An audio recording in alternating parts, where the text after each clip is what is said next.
Pourquoi? Parce que dans le sein, dans l'intimité de chaque homme, il y a une lèpre. Tout homme a une lèpre quelque part. Et la lèpre, c'est cette maladie qui fait quoi? Qui ronge. Tout homme a quelque part. Si tu entres dans une intimité de tout homme, il y a toujours quelque chose. Même le plus grand Achille, vous vous rappelez d'Achille? Le plus grand Achille, qui semblait être fort, imbattable, il avait son petit tendon qui n'était pas aussi fort. Parce que lorsqu'on le plongeait dans la piscine magique, on l'avait touché par les talons. Et c'était le seul endroit qui n'était pas plongé dans la rivière. Lorsqu'il sort, on voit Achille est fort, on voit Achille est grand. Mais sa faiblesse, c'est quelque part là où on l'avait touché lorsqu'il était né. Alors, dans tout homme, il y a toujours quelque chose. Il y a toujours une lèpre cachée quelque part.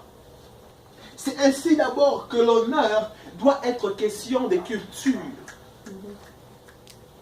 So, on n'honore pas quelqu'un parce que je sens que j'ai besoin de l'honorer. On n'honore pas quelqu'un parce que, oh non, ce n'est pas digne de l'honneur, je ne l'honore pas. C'est écrit. Ce n'est pas digne de l'honneur, je ne l'honore pas, non. On honore d'abord parce que c'est question de culture. C'est ma culture. Je représente l'endroit d'où je viens. Et d'où je viens, là-bas, nous avons la culture de l'honneur. C'est ce qui manquait à l'enfant de Noé.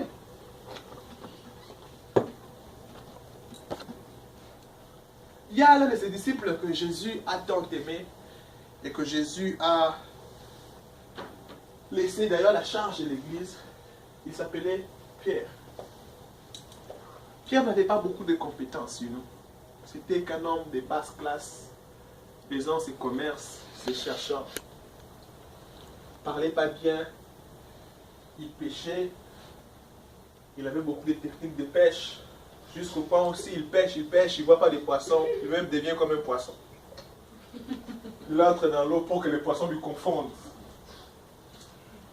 Pierre était un homme de très basse classe. On voit même que Pierre était prêt à se battre. Il avait toujours un couteau bien taillé. Mais lorsque vous lisez la vie de Pierre, vous remarquerez que Pierre avait une chose. Il avait la culture de l'honneur. Quelle est la première fois que Pierre rencontre Jésus? Luc chapitre 5, le verset 1. C'est la pêche miraculeuse. Luc rencontre Jésus dans le point où Luc vient de pêcher toute la nuit. Il n'a rien pris. Et il est au bord de la mer en train de laver quoi? Son filet. Pendant que Luc est en train de laver son filet, Pierre, merci. Pendant que Pierre est en train de laver son filet au bord de la mer, Jésus quitte prêchant là où il a prêché, il vient et oh, je vais prêcher sur ton bateau. Mais what's up? Pierre a travaillé third shift. Ok? Toute la nuit, il a travaillé third shift. And it is payday, it is Friday. Il arrive comme ça, payday, il check son téléphone pour voir s'il y a eu ce transfert. On dit que ça a été reporté. Et maintenant, il est en train de nettoyer sa voiture, de réchauffer un peu parce qu'il fait froid à l'extérieur. Il attend que la glace descende un peu, que le froid quitte un peu de la vitre. Jésus vient, ok, now use your car. Mais je vais travailler troisième shift. Je suis fatigué. Il fait froid ici. Et mon commerce n'est pas marché. Pierre faisait ça comme commerce. Je suis sûr que Pierre devait avoir eu les comment on appelle ça? Les commandes. Il y a des gens comme ça qui mettent les poissons frais. Ils disent, Pierre amène les poissons frais. Si tu as ton mariage, contacte Pierre. Et Pierre dit, non, je vais aller là où je vais là-bas. J'aurai les poissons aujourd'hui. Et la maman qui a fait sa fête aujourd'hui a fait commande. Il dit, papa Pierre, apporte-nous autant de poissons. Pierre dit, non, sans problème. Il prend l'argent. Il prend l'argent, là, il garde, il donne à sa femme. Il dit, bon, ça c'est juste un petit rien que j'ai. Bon, fais avec ce que tu as. Pierre va au travail, il revient, il n'a pas de poisson. Qu'est-ce qu'il va donner comme explication à la dame là? Et pendant ce temps-là, Jésus vient. Une autre version même dit, il monte sur sa barque, il n'a même pas demandé. Il monte sur sa barque. C'était les pierres de nos jours. Regarde ce gars, si je veux le mettre à sa place. Vous savez, Pierre connaissait Jésus mais il n'avait pas une intimité avec Jésus.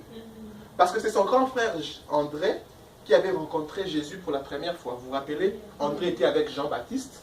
André a entendu Jean-Baptiste dire que celui-là est le Messie. Alors Jean-Baptiste a suivi Jésus. Jean chapitre 1, chapitre 2. Alors André va dire à son frère Jean que nous avons vu les Messies, celui qu'on appelle les sauveurs. Jean connaissait, plutôt Pierre connaissait Jésus de loin, mais il n'avait pas lui-même une intimité. Il connaissait que bon, lui c'est un Messie, c'est un sauveur, mais lui n'avait pas quelque chose à faire avec Jésus. Lui faisait ses trucs de la pêche. C'est André qui commençait à suivre Jésus. Maître, montre-nous où tu habites. Mais Pierre lui faisait sa vie, il ne s'occupait pas de Jésus. Mais il connaissait quand même qui était Jésus. Alors lorsque Jésus vient, il avait les droits, ok? Il avait les droits de dire au gars, oh, tu vas prêcher là ou tu vas prêcher là, c'est sur ma barre que tu vas aller prêcher. Et je suis en train de laver mon filet, donc j'ai fini, je vais rentrer à la maison. Mais Pierre lui regarde, il les laisse monter sur sa barque. C'est quel verset? 3. Yeah. Il vit au bord du deux lacs, du deux barques, d'où les pêcheurs étaient descendus pour laver leurs filets. Il monta sans demander.